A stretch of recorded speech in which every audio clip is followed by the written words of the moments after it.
சின்ன இடை நீயும் தொட்டு சீண்டுவதில் நாணம் விட்டு நான் ஒரு கிறக்கத்துல கதை படிக்கிற நேரம்.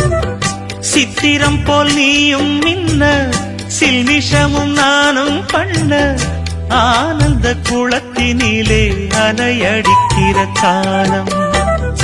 உன்னை எண்ணி ஏங்கி இருந்தேன் உன்னிடத்தில் என்னை இழந்தேன். கண்ணிரண்டும் பூத்து கிடந்தேன் கட்டில் வர காத்து கிடந்தேன். வாலிபம் தவம் இருந்த வேளை வந்ததையா. இள மனசு இனி உனத்தான் விடுமோ நடு சாமத்தில சாமந்திப்பூ ஆள சத்துது என் நெஞ்ச உசுப்புது. நல்ல ராத்திரியில் பூத்திரிதான் பார்த்து ரசித்து